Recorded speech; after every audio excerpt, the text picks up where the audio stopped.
Bharatiya Janata party मुंह से बोलती है हजारों कार सेवक मारे गए, क्यों नहीं भारतीय जनता पार्टी फाइल निकाल के कार्रवाई शुरू कर? आप देश के जवानों को पथराव करोगे, कानून तोड़ोगे तो आपको मौत मिलनी मिलनी है।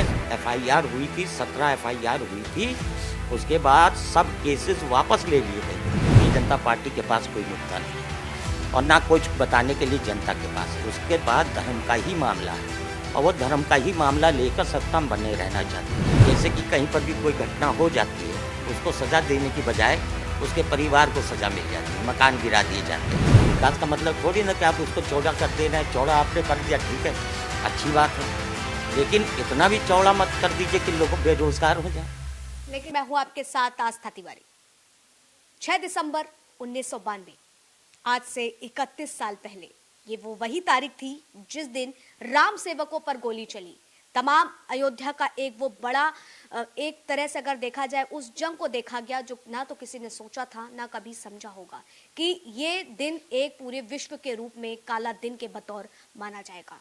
चारों तरफ इमारतें टूटी थी, बंजर रोडें थी और खौफ पूरी तरीके से यहाँ पर मौजूद था। हर कोई डर की दहशत के भीतर रहने को मजबूर था। लेकिन सवाल खड़े होते हैं कि क्या वाकई केवल राम सेवकों पर गोली चली या और भी कुछ उसके पीछे का इतिहास रहा है? क्या वही जो आज तक हम पढ़ते आए हैं या सुनते आए हैं वही सच था या इस पर्दे के पीछे की और कुछ कहानी थी? इन तमाम मुद्दों पर बात करने के लिए आज हमारे साथ बाबरी मस्जिद के एकल गवाह नुसरत कुरैशी जी यहाँ पर मौजूद हैं, जिनसे हम चर्चा करेंगे और जानेंगे कि आखिर इस विश्व का जो काला दिन 6 दिसंबर 1992, आज से 31 साल पहले माना गया, वो वाकई उस पर्दे के पीछे की क्या कहानी है। उनकी जुबानी वो जिस तरीके से बता रहे हैं, क्या वाकई वही पूरा सच है या अभी भी उस आधे सच की ही वो पूरी तरीके से बात कर रहे हैं? चलिए आइए चर्चा करते हैं। सर, आपका बहुत बहुत स्वागत है हमारे चैनल पे। नुसरत जी, मैं सबसे पहले आपसे यही जानना चाहूंगी कि 6 दिसंबर 1992 का वो दिन जो एक संपूर्ण रूप से विश्व के लिए काले दिन के बतौर था, उस दिन की पूरी कहानी बताएं। हम लोग 6 दिसंबर को यहाँ बाबा साहब का प्रमाण दिवस था, उसमें थे। उसके बाद ये हुआ कि अयोध्या चला जाए, देखा जाए, तो हम लोग अयोध्या गए। कुछ लोग अपना इधर उधर हो गए, हम भी वहीं पर देख रहे थे। तो वहाँ पर अडवाणी जी, मुरली मनोहर जोशी जी और उमा भारती जी सब अपना भाषण दे रहे थे। फिर उसके बाद उमा भारती आई, उन्होंने कहना शुरू किया, बाबर की बाबरी मस्जिद को एक धक्का और दो। तब तक जनता एकदम ऊपर चढ़ गई, कार सेवक, और पूरी मस्जिद गिराने लगे। यही सब हुआ। तो उसके बाद हम भागे वहाँ से। हमने सोचा कि कहीं ऐसा ना हो, एक मुस्लिम था उसमें, उसको जो है मारना शुरू कर दिया लोगों ने। कार सेवक आया था, तो हमने डर लगा कि भाई ये तो बहुत ख़राब माहौल है। तो हम भी केसरिया पट्टी बांधकर वहाँ से निकले कि कहीं ऐसा ना हो कि हमको लोग पहचान जाए। तो जब हम वहाँ से अपनी जान बचा के निकले तो रास्ते में देखा लोगों को, एक मुस्लिम थे टाल वाले, उनको जला दिया गया। 17 मुसलमान मारे गए, 17 मुसलमान मारे गए और बुरी तरीके से कुछ को जलाया गया, कुछ को किसी तरीके से वो किया गया। हर मतलब जैसा उन लोगों ने किया, और जगह जगह मस्जिद मज़ारें तोड़ रहे थे जो जो रास्ते में मिल रही थी। तो और केवल सब एक बाबरी मस्जिद नहीं, उस रास्ते सफर के दौरान जितनी भी मस्जिदें आ गई उन सबको तोड़ा गया था। सबको तोड़ा गया बाकायदा, और सब पूरा था। और सबसे बड़ी चीज़ ये थी कि रिसीवर नियुक्त था, सुप्रीम कोर्ट ने नियुक्त किया था डिस्ट्रिक्ट जज को, और उसके बाद डिस्ट्रिक्ट जज ने अपनी रिपोर्ट भेजी। आज तक सुप्रीम कोर्ट में वो केस की सुनवाई नहीं हुई। अभी तक सुप्रीम कोर्ट में वो सुनवाई नहीं। सुप्रीम कोर्ट ने उस फाइल को छुआ तक नहीं। कितनी उम्र रही होगी आपकी उस दरमियान? हमारी उम्र रही होगी, हमारे ख्याल से 20 साल थी। ठीक है, आप कह रहे हैं कि 17 मुसलमान मारे गए, तो आप कैसे उस दरमियान बच करके निकले? क्या कुछ वो मतलब केसरिया बांध रखा था, जय श्री राम का जवाब जय श्री राम करके दिया जा रहा था, नहीं तो मार दिए जाते हम लोग। उसका अगर जवाब किसी को नहीं मिलता तो रोक दिया जाता था। वो उस दरमियान जो है आपको भगवा कलर का कपड़ा पहनना पड़ा और बांधा हमने पूरा कार सेवकों की तरीके से, और पूरा रास्ते से हम निकल के भागे वहाँ से। लेकिन कहा जाता है कि हजारों कार सेवक मारे गए हैं। तमाम ये खबर हम आज तक का पढ़ते आए हैं कि कार सेवकों पर गोली चली थी, कुछ सत्ता के दल के लोग भी थे, उन पे भी आरोप लगते हैं। आप उस बात को कैसे देखते हैं? देखिए, भारतीय जनता पार्टी की सरकार उत्तर प्रदेश में है, केंद्र में है। भारतीय जनता पार्टी मुंह से बोलती है हजारों कार सेवक मारे गए, क्यों नहीं भारतीय जनता पार्टी फाइल निकाल के कार्रवाई शुरू करवाती? झूठ क्यों बोलती है? वो जनता को बेवकूफ़ बना रही है, जनता को और मस्जिदों के लिए उभार रही है। वो चाहती है जनता जो जोश में आ जाए। कोई कार सेवक नहीं मारा गया था। कार सेवक अगर मारा गए थे तो उस टाइम मारे गए थे जब लॉ एंड ऑर्डर तोड़ रहे थे मुलायम सिंह जी के ज़माने पे, और वो भी इसलिए कि वो पुलिस को पथराव शुरू कर रहे थे। सीआरपीएफ के लोग थे, उन्होंने गोली चलाई। मगर कहा तो ये गया था कि कार सेवकों पर पत्थर मारे गए थे, कार सेवक कितने घायल हुए थे। बाकायदा उसकी वीडियो रिकॉर्डिंग है। कार सेवक जिस तरीके से मार रहे थे पत्थर, हमारे देश के जवान भी, एक हद होती है बर्दाश्त करने की। आप देश के जवानों को पथराव करोगे, कानून तोड़ोगे तो आपको मौत मिलनी है। तो आपकी गवाही सुप्रीम कोर्ट में क्यों नहीं मानी गई फिर? हमारी सुप्रीम कोर्ट कैसे ही नहीं पहुंचा। हमारी गवाही तो यहाँ पर डिस्ट्रिक्ट सीबीआई कोर्ट में हुई थी। तो सीबीआई कोर्ट में फिर आपकी गवाही क्यों नहीं मानी गई? आप जो बता रहे हैं कि 17 मुसलमानों को मार दिया गया है, तमाम चीजें। असल में केस जो है 302 लाया ही नहीं गया जी। इसमें एफआईआर हुई थी, 17 एफआईआर हुई थी। उसके बाद सब केसेस वापस ले लिए गए थे 302 वाले, इसलिए केस नहीं बना 302 का। हमने गवाही में कहा कि लोग मारे गए, तो उसमें जो है सीबीआई को चाहिए था, नोटिस देना चाहिए था, 302 दर्ज करना चाहिए था, लेकिन वो दर्ज नहीं किया। जज महोदय जो हैं वो लोकायुक्त बनने के लिए फैसला दे के दूसरे दिन रिटायर हो रहे थे, लोकायुक्त बना दिए गए। इसको छोड़ दिया उन्होंने। सीधी बात है, हम लोग सीधा वो करते हैं। ये जजमेंट एकदम गलत है। सीबीआई को अपील करनी चाहिए थी, सीबीआई ने अपील नहीं की। वो भारतीय जनता पार्टी के दबाव में काम करती है। सीबीआई, ईडी सब भाजपा की एजेंट है, और ये लोग इस तरीके की हरकत करते हैं। ये तो आप बड़ी बात कह रहे हैं नुसरत जी। बिल्कुल सही कह रहे हैं। क्या आप देख नहीं रहे हैं विपक्ष के ऊपर? आज तक आप बताइए भारतीय जनता पार्टी का कोई नेता जो है ईडी ने छापा मारा या सीबीआई ने पकड़ा? सिर्फ विपक्ष के ही लोगों को पकड़ा ना। देखिए, अगर राम मंदिर और बाबरी मस्जिद की हम जैसे लगातार आपसे चर्चा कर रहे हैं, देखिए ये वो एक गंभीर मुद्दा था जो धर्म और राजनीति दोनों से जुड़ा हुआ था। धर्म के नाम पर भी रोटी सिक रही थी, राजनीति के नाम पर भी रोटी सिक रही थी। तो लगातार इस रेलगाड़ी जो चल रही थी 2 पहियों वाली, धर्म और राजनीति की, फायदा किसको हुआ? देखिए, भारतीय जनता पार्टी के पास कोई मुद्दा नहीं और ना कुछ बताने के लिए जनता के पास है। उसके पास धर्म का ही मामला है, और वो धर्म का ही मामला लेकर सत्ता में बने रहना चाहती है। क्या हाल हो गया इस देश का सब जान रहे हैं। कभी जवानों के नाम पर वोट लेती है, उन्हीं जवानों को कारसेवक के नाम पर पत्थर मारती है। तो क्या है, इनके पास कुछ नहीं। इसका पूरा लाभ भारतीय जनता पार्टी लेती है और लोगों को लड़ाने का काम करती है। एक धर्म के दूसरे धर्म के लोगों को लड़ाने का काम करती है। इस देश में सब भाईचारा बना हुआ था, इस देश में जातवाद बिल्कुल नहीं था। अंग्रेज़ों से लड़ाई लड़ी गई और सबने मिलकर लड़ी, लेकिन भारतीय जनता पार्टी ने जो इसकी सही बुनियाद जो है, जो कहते हैं ना कि एक राक्षस की ज़िंदगी तोते के अंदर होती थी, उसी तरीके से भारतीय जनता पार्टी की ज़िंदगी आरएसएस के अंदर है। ये खेल आरएसएस खेलती है, और यहाँ पर जो है सत्ता का फायदा भाजपा। आपने नुसरत जी जिस तरीके से बताया कि आरएसएस के भेष में जो है भारतीय जनता पार्टी अपना पत्ता साफ करती, तमाम चीजें हैं। अंग्रेजों से लड़ाई हम सब ने लड़ी। अंग्रेजों के बाद क्या भारतीय जनता पार्टी थी? उससे पहले भी तो कोई बाकी पार्टियां थी। जी, वो जनसंघ के रूप में थी, और उससे पहले 1925 में आरएसएस का गठन हुआ था। आरएसएस की बुनियाद रखी गई थी, तभी से यहाँ की जातवाद की राजनीति शुरू हो गई थी। तो कांग्रेस के पार्टी के दरमियान कभी भी जात पात की राजनीति नहीं हुई आपके? नहीं, बिल्कुल हुई। बिल्कुल, नेहरू से बड़ा कौन जातवादी था? और क्या, हम तो कहते ही हैं नेहरू से बड़ा कोई जातवादी नहीं था। नेहरू जब कांग्रेस में सेकुलर का नकाब पहना, तब जो है आरएसएस का गठन हुआ। 1924 में जब इनकी सेवा दल नेहरू की कांग्रेस में मिल गई, विलय हो गया, तब जो है 1925 में आरएसएस की बुनियाद रखी गई। ठीक है, अच्छा ये बताइए नुसरत जी। देखिए, देश में 2 ही लड़ाई है जी। एक अम्बेडकरवादी वर्सेस आरएसएस, और अम्बेडकरवादी हर हाल में जीतेंगे। ये आपको लगता है? बिल्कुल। ये लड़ाई कितनी दूर तक जाएगी और इससे सबसे ज्यादा खामियाजा किसको भुगतना पड़ेगा? हम लोग चाहेंगे तो इस देश के हर नागरिक सुरक्षित रहेगा, और हम लोग इसका प्रयास करते आए हैं। आरएसएस और भारतीय जनता पार्टी की दाल नहीं गलने देते, और अगर ये चाहते तो पूरे देश में आग लगा दिए होते। ये देश का बंटवारा चाहते हैं। हम लोग मर जाएंगे लेकिन देश का बंटवारा नहीं होने देंगे। आपकी बातों से लग रहा है कि सुप्रीम कोर्ट के फैसले से भी आप नाखुश होंगे? बिल्कुल नहीं, सुप्रीम कोर्ट के फैसले का स्वागत किया। फैसला क्या है? आदेश है। वो फैसला नहीं था, वो आदेश था। आदेश है वो, अच्छा, क्यों? फैसला क्या, ऐसा आदेश क्यों है। लगता आपको? आदेश है, वो आदेश का पालन हम लोगों को करना। लेकिन सुप्रीम कोर्ट ने उस फाइल पर क्यों नहीं हाथ लगाया जो वहां पर 6 दिसंबर को जो घटना हुई थी, कंटेम्प्ट ऑफ कोर्ट क्यों नहीं चला? तो ये सवाल आपका सुप्रीम कोर्ट से भी है। बिल्कुल बिल्कुल, कोर्ट है, हमारे देश की सर्वोच्च कोर्ट है, हम उससे बिल्कुल सवाल कहेंगे और कहेंगे आपको संज्ञान में, आपकी टीवी के चैनल के माध्यम से संज्ञान में लेकर इस मामले को देखा जाए, सुनवाई की जाए। अच्छा नुसरत जी, मुझे ये बताइए कि मस्जिद को लेकर के तमाम चर्चा हो रही है कि राम मंदिर तो भव्य बन रहा है, मस्जिद का काम क्यों नहीं शुरू हुआ? देखिए, वो मस्जिद मुसलमानों की नहीं है। वो मस्जिद अगर मुसलमानों को देनी थी तो सुप्रीम कोर्ट ने आदेश किया था कि अयोध्या नगर पालिका थी पहले, कि इस नगर पालिका क्षेत्र में 5 एकड़ ज़मीन दी जाए, और इस क्षेत्र में ज़मीन नहीं मिलती तो जो एक्वायर की हुई ज़मीन है उसमें से 5 एकड़ दी जाए।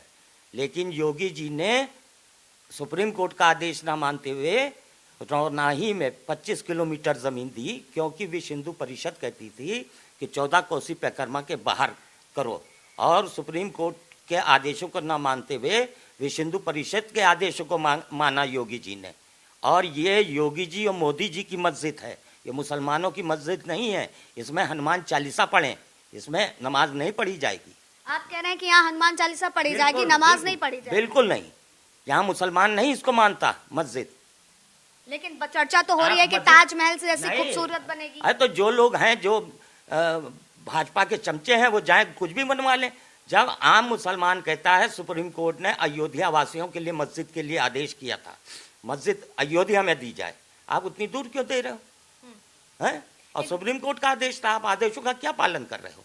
इकबाल अंसारी जो हैं वो भी लगातार अगर देखा जाए तो बाबरी मस्जिद के पक्षकार वो भी रहे हैं, और उन्होंने भी ये बात कही है कि वो जो जगह है वो कृषि के लिए है, वहाँ कृषि की जाए, ना कि मस्जिद बनवाई जाए। तो क्या आप भी यही चाहते हैं कि वहाँ मस्जिद ना बनाई जाए? देखिए, सुप्रीम कोर्ट ने आदेश किया है कि अयोध्या नगर वासियों के लिए वहां पर दी जाए, नहीं तो एक्वायर की भी 5 एकड़ दी जाए। अयोध्या वासियों का नुकसान हुआ है। अयोध्या ना कोई जीता है ना कोई हारा, कोई साबित नहीं कर पाया था। सुप्रीम कोर्ट का फैसला था अपनी पावर का इस्तेमाल करते हुए। ये लोगों को गलतफहमी है कि हम जीते हैं, फलाने जीतते हैं, नहीं। अच्छा नुसरत जी, हमें ये बताइए कि जिस तरीके से हम अयोध्या में हैं, लगातार हम लोगों से मिल रहे हैं, हमें यही सुनने को मिला है कि ये एक ऐसी नगरी है जहां हिंदू मुस्लिम बहुत मिल करके रहते हैं, उनमें आपस में एकता देखी जा रही है। लेकिन फिर ऐसा क्यों हुआ कि बाबरी मस्जिद और राम मंदिर को लेकर के, उस जमीन को लेकर के इतना बड़ा विवाद हुआ और नुकसान दोनों तरफ का? देखिए, यहाँ पर जो मुस्लिम मारा गया, जो भी गया, जिसको भी मारा, वो यहाँ के लोगों ने नहीं मारा। यहाँ का आज भी हिंदू मुस्लिम एक साथ रहता है, और यहाँ का अगर यहाँ के लोगों का होता मामला तो फैसला कभी का हो जाता। हम अपने बचपन का वो बता रहे हैं कि हाशिम अंसारी और महान जी एक साथ टांगे पे जाते थे मुकदमा लड़ने, और मूंगफली खाते हुए आते थे। ये यहाँ का हाल था। ये तो जब से ताला खुलवाया गया और विश्व हिंदू परिषद घुसी है, तब से पूरा माहौल खराब हुआ है। तो पहले बहुत अच्छा माहौल था। अच्छा, एक बात हमें ये बताइए। और आपको बताएं, बाकायदा ये मामला तय हो चुका था। लगभग यहाँ के मुसलमानों ने और हमारे हिंदू भाइयों ने मिलकर मामला तय कर लिया क्या था। तय किया था मामला? इन लोगों में हो गया था तय कि हम लोग जो है अपना अलग अलग ले लेंगे, हिसाब बना लेंगे। लेकिन अशोक सिंघल जब आ गए तो उन्होंने मामला नहीं तय होने दिया। इन्होंने कहा 40,000 मस्जिद हमें चाहिए। तो कैसे होगा मामला? ऐसा नहीं है। आज जो मुस्लिम को कहा जा रहा है, ऐसा नहीं, मुसलमान ने शुरुआत की थी। ये है शुरुआत, मतलब कि आपके कहने का मतलब है कि मुस्लिमों ने जो है पहले से ही बोल दिया था कि हम मामले को रफा दफा करना चाहते हैं। हाँ, बिल्कुल। अशोक सिंघल ने नहीं होने दिया, क्योंकि अगर रफा दफा हो जाता मामला तो आज भारतीय जनता पार्टी जो है केंद्र में न बैठी होती, आज उसकी 2 सीट में से 1 भी ना आती। ज्ञानवापी का मुद्दा भी उठाया जा रहा है, मथुरा का भी मुद्दा उठाया जा रहा है, क्या लग रहा है नुसरत जी? देखिए, अब तो इलेक्शन करीब आ रहा है, इनका पिंडारा खुलेगा ही खुलेगा, है ना। और पूरा खेल दिखाया जाएगा, सांप का क्या खेल होता है। तो अब तो बड़ी बड़ी चीज़ें खुलेंगी ना। ये कि 40,000 मस्जिद इन्होंने बताई, एक के बाद एक खुलती जाएगी, तो होने ही है। तो यहाँ के फैसले का क्या लग रहा है कि क्या वाकई वहाँ पर ज्ञानवापी में क्या फैसला आ सकता है और मथुरा में क्या फैसला दे सकते हैं? देखिए, फैसले की तो बात जहाँ तक अदालत जाने, कोई ईमानदार जज होगा तो फैसला ठीक देगा और नहीं तो आदेश ही होगा। कोई राज्यसभा के लिए बिक जाता है, कोई राज्यपाल के लिए बिक जाता है, क्या आप कहेंगे? कोर्ट को कह रहे हैं कि वो हम बिक कोर्ट जाए। को नहीं कह रहे हैं, हम तो सीधी बात कह रहे हैं, पूरा देश देख रहा है। जी। हाँ, लेकिन अच्छा ये बताइए कि आप जिस तरह से लगातार ये बात कर रहे हैं, एक तरफ कहा जाता है कि फैसला कोर्ट की तरफ से आया, दूसरी तरफ अगर देखा जाए तो राजनीतिक दल में कहा जाता है कि सरकार आई तो राम मंदिर बन रहा है। आप किसको देखेंगे, किसकी तरफ से आप बोलेंगे? क्या वाकई सरकार ने फैसला दे दिया या कोर्ट ने? देखिए, अगर सरकार कहती है कि राम मंदिर हमारी वजह से बन रहा है तो सरकार को खुलेआम कहना चाहिए कि जजों के ऊपर दबाव हमने डाला था। बड़ी बात कह रहे हैं। जज क्यों हमने दबाव डाला तो नहीं सरकार कहना बंद कर दे। अगर हिम्मत है इनमें, मोदी जी में, योगी जी में, तो कहें कि जजों के ऊपर इस सरकार ने दबाव डाला था तब फैसला आया। अगर दूसरी सरकार होती तो क्या फिर वाकई लगता है कि फैसला बदल जाता? बाबरी मस्जिद वहां खड़ी होती? ऐसा ना होता, जो भी फैसला होता कायदे से होता, और जैसे फैसला पावर का इस्तेमाल किया उन्होंने, पिछले भी मजबूर हो जाते। सरकार होती, फैसला अदालत किसी उसमें तो नहीं करती सवाल है। तो यहाँ पे ये भी खड़ा होता है ना कि आखिर क्यों फिर अभी तक का बाकी सरकारों के दरमियान ये फैसला क्यों नहीं सुलझ चुका? देखिए, कई साल से सत्ता में तो क्योंकि दोनों को देखिए, रहना था। देखिए कई साल से केस चल रहा है। अब तो केस फैसले को उसमें आ ही गया था ना। फैसला करी था, दुर्भाग्य था कि इनकी सरकार है, नहीं तो दूसरे की सरकार होती तो फैसला तो उस पर होता ना। अभी भी इनके फैसले में 1045 पन्ने के फैसले में कहा गया है कि मुस्लिम पक्ष ये नहीं साबित कर पाया कि ये ज़मीन हमारी थी, और हिंदू पक्ष ये नहीं साबित कर पाया कि मंदिर तोड़ के मस्जिद बनी थी। हैं, और बाकायदा कहा मूर्ति प्रकट नहीं हुई थी, इनको जिन लोगों ने वहाँ पर रखा है वो गलत किया गया, गैर कानूनी तरीके से। और ये भी कहा गया 6 दिसंबर की घटना बहुत गलत थी, उसमें इन लोगों के खिलाफ कार्रवाई की जाए। कहा तो ये भी गया था ना कि मूर्तियां तक तोड़ी गई थी अंदर। वो कहा गया था, कोर्ट क्या कह रही है इसको देखिए। वो लोग तो कहने को हम भी कुछ कह सकते हैं। आपने भी कहा कि आपकी गवाही पूरी बदल दी जज ने। हमने ये कहा कि जो गवाही हमने दी थी, जज ने जजमेंट में वो गवाही गलत कोट की है। उनके शब्द और आपके शब्द दोनों विपरीत थे। हमको जो वहां से मिला था गवाही देते हुए बाकायदा साइन होता है, जज साइन करते हैं। जो लेटर हमको मिला था वो जजमेंट में नहीं है, हमारी गवाही वो बदली भी है। ठीक है। अच्छा नुसरत जी, ये बताइए कि जिस तरीके से राम मंदिर का मसला तो ये सुलझा ही सुलझा, उसके साथ साथ ये बात कही जाती है कि आज के समय हर एक मुस्लिम जो है वो दबाव में रह रहा है, दब के रह रहा है, डरा हुआ है। क्या ऐसा है? आप इस बात को मानते हैं कि भारतीय जनता पार्टी की सरकार में एक मुस्लिम दब करके रह रहा है?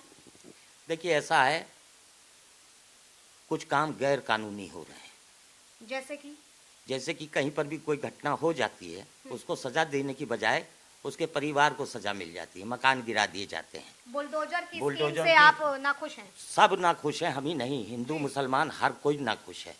ये गैर कानूनी काम तो है। आपको क्या लग रहा है कि बुलडोजर केवल मुस्लिमों के घर में गिर रहा है? ये नहीं हम कह रहे, जी। हम तो ये कह रहे हैं बुलडोजर से ही पूरी जनता परेशान है कि अगर उनके घर का कोई गलत निकल गया और उसने कुछ कर दिया और घर के कहने पे नहीं रहा, तो बुलडोजर का इस्तेमाल उसके घर पे होगा। भुगतेगा कौन? उसका परिवार। तो परिवार ने क्या गलती की? चलिए हम अपने मुद्दे पर वापस आते हैं और आपसे ये जानना चाहते हैं नुसरत जी कि अगर राम मंदिर के प्राण प्रतिष्ठा कार्यक्रम में आपको निमंत्रण मिलता है तो क्या आप जाएंगे? अब तो फैसला आ चुका, बुलाएंगे, बिल्कुल जाएंगे, ना जाने की क्या बात है। लेकिन जो वहाँ पे मस्जिद तैयार लेकिन हो एक रही है चीज साथ साथ जी, कि अगर मोदी जी को और योगी जी को मस्जिद वाले पक्ष वाले बुलाएंगे तो क्या वो जाएंगे? एक सवाल हमारा भी है उनसे। क्या लगता है जाएंगे? हमें तो नहीं लगता जाएंगे। अभी तो आप कह रहे थे कि वहाँ हनुमान चालीसा पढ़ी जाएगी। नहीं, हम तो कह ही रहे थे, लेकिन हाँ। हमें नहीं लगता कि जाएंगे वो, सिर्फ इसलिए क्योंकि उनको पर आरोप लग चुका कि मस्जिद उनकी है। अच्छा, इस वजह से वो नहीं जाएंगे। नहीं जाएंगे। लेकिन अगर आपको बुलाया जाएगा राम मंदिर तो आप जाएंगे? बिल्कुल, हमें क्या वो है, राम हम लोगों के आदर्श हैं, राम हम लोगों के आदर्श हैं, कृष्ण जी हम लोगों के आदर्श हैं। और मोदी जी, योगी जी बताए क्या मोहम्मद साहब उनके आदर्श हैं? ये बताइए आपकी मस्जिद अगर बन करके खड़ी होती है, कहा जा रहा है कि राम मंदिर के कंपेटेबल में उसको खड़ा किया जाएगा, कंपटीशन रहेगा, तो आप वहां पर नमाज पढ़ने जाएंगे? कतई नहीं, बिल्कुल नहीं जाएंगे। क्यों? क्योंकि मुसलमान के लिए सरकार के पैसे से या किसी और के पैसे से वो मस्जिद नहीं मानी जाती, या विवादित जगह पे मस्जिद ये बिल्कुल नहीं मानी जाती। मुसलमान की एक हलाल की कमाई, हराम की भी नहीं, उसी से मस्जिद बन सकती, नहीं बन सकती। और कोई अगर बनवाता तो उसमें लोग नमाज पढ़ने नहीं जा सकते। क्यों? क्योंकि नमाज ही नहीं कबूल होती। अभी तक मस्जिद ना बनने का कारण क्या है? अब पता नहीं, धन उगाही हो रही होगी और क्या है। धन उगाही हो रही तो है। बिल्कुल जैसे इसमें धन उगाही हुई है, एक एक जमीन जो है एक एक घंटे के अंदर लाखों रुपये इधर से उधर कर दिए गए, वैसे वहां पर भी हो रही है। अब इन लोगों को राम से या रहीम से क्या मतलब? इनको सत्ता से मतलब है, नोट से मतलब है, इनको और किसी चीज से नहीं मतलब है। लेकिन राम रहीम के भीतर जनता तो पिसती है ना, जनता का क्या? ये जनता को सोचना चाहिए, जनता को सोचना चाहिए। ऐसे लोगों के खिलाफ बगावत करनी चाहिए। हम लोग तो कभी से कह रहे हैं, जागरूक कर रहे हैं। जनता जागरूक हो तो वो तो बह जा रही है इसी लहर में। यह हम तो कहते हैं। तो क्या लगता है कि ये जो मोदी लहर है वो दूषित है? बिल्कुल, हमें तो लगता है, हम तो लगता है। और आप यकीन कीजिए कि जिस तरीके से खेल हो रहा है, बैलेट पेपर पे करवा दे आपकी चुनाव आयोग चुनाव, देखिए फिर। अयोध्या के विकास को लेकर के क्या कहेंगे? क्या वाकई लग रहा है कि 92 के बाद से अब विकास में तेजी आई है, विकास देख पा रहे हैं? क्या देखिए, कभी सोचा था कि ऐसा विकास होगा? बिल्कुल सोचा था, हम लोगों ने बहुत सोचा था कि विकास बहुत अच्छा होगा, लेकिन विकास के नाम पर कुछ नहीं हो रहा अयोध्या में। जो सड़कें चौड़ी कर दी गई, तमाम लोगों को बेघर कर दिया गया, तमाम दुकानदारों को उनको मुआवजा नहीं दिया गया। 1.5 लाख रुपया मुआवजा मिला है, लोगों की 20-20 लाख 40-40 लाख की दुकानें चली गई। उनका क्या करेगी सरकार? सरकार को योजना बनानी थी तो ऐसे लोगों के लिए एक जगह बनाते, खूब अच्छी मार्केट बनाते। विकास का मतलब थोड़ी ना कि आप उसको चौड़ा कर दे रहे हैं। चौड़ा आपने कर दिया, ठीक है, अच्छी बात है, लेकिन इतना भी चौड़ा मत कर दीजिए कि लोग बेरोजगार हो जाए। लेकिन ये बात तो कोई भी नहीं बोल रहा, जिनके घर टूटे वो भी ये बात के नहीं कह रहे हैं। देखिए, वो तो राममय में लीन है। देखिए वो तो लोगों को इतना वो कर दिया कि लोग कहते हैं राम के लिए जान भी दे देंगे। जाहिर बात है, आस्था है लोगों की, तो आस्था के नाम पे तो आप लूट लीजिए उनको। यही तो है, आस्था के नाम पे आप लूट रहे हैं, डकैती डाल रहे हैं उनके घर में। उनके भविष्य के, उनके बच्चों के भविष्य के बारे में नहीं सोच रहे। क्या राम खुश हो रहे होंगे? नहीं, पता ही नहीं। आज राम खुश नहीं है। बिल्कुल नहीं। आप किसी को बेघर कर दीजिए और उसको मुआवजा ना दीजिए उतना, क्या मतलब है? आप जो है करोड़ों रुपए का विकास करवा रहे हैं, पहले बनता है फिर टूट जाता है। अगर 92 का केस वापस से खुलता है तो क्या लगता है चीजें आपके पक्ष में हो सकती है? बिल्कुल, जिसने जुल्म किया है उसको सजा मिलेगी, मिलेगी, क्या जिस पद पर हो। मगर क्या लगता है, क्या कभी खुलेगा 92? बिल्कुल खुलेगा। वो नहीं खोलेगी सीबीआई, हम लोग जाएंगे। हाँ, और सुप्रीम वो ये लड़ाई अभी जारी रहेगी। जिसने भारत का संविधान तोड़ा है उसको सजा मिलनी चाहिए, और ये देश का हर नागरिक चाहेगा। ठीक है, तो हमारे साथ नुसरत जी मौजूद थे, जिन्होंने बताया अगर देखा जाए सत्ता बनाम धर्म, ये एक वो दो पहलू हैं जिसके चलते कहीं ना कहीं तमाम चीजें बदलाव हुआ। तमाम विकास की बात हुई तो कहीं जर्जर इमारत की बात हुई, तमाम धर्म के ऊपर उंगलियां उठी तो वहीं विकास को लेकर के एक मोहरा बनाया गया। सवाल उठा कि सत्ता गलत या फिर धर्म के नाम पर जनता को केवल कचोटा जा रहा है, उन पर अत्याचार किया जा रहा है। लेकिन अयोध्या की धरती पर जो विकास हो रहा है उसको लेकर के, और साथ ही साथ 1992 के हुए दंगे को लेकर के क्या कुछ सच था, नुसरत जी की लड़ाई अभी यहाँ खत्म नहीं। उनका कहना है कि लगातार वो जो आगे बढ़ करके इस केस को बढ़ाएंगे और कहीं ना कहीं लगता है कि आज भी उनको जीत मिलेगी, ऐसा उनका कहना है। फिलहाल देखना होगा कि क्या कुछ निकल करके सामने आता है। लेकिन 1992 का जो एक काला सच था, नुसरत जी की जुबानी आपने सुना कि किस तरीके से केवल राम सेवक नहीं बल्कि मुस्लिम धर्म के लोगों पर भी अत्याचार हुआ था। 17 मुसलमान जला दिए गए थे। फिलहाल तब तक के लिए आप बने रहे लीडिंग भारत पर। कैमरा पर्सन अनीस के साथ आस्था तिवारी।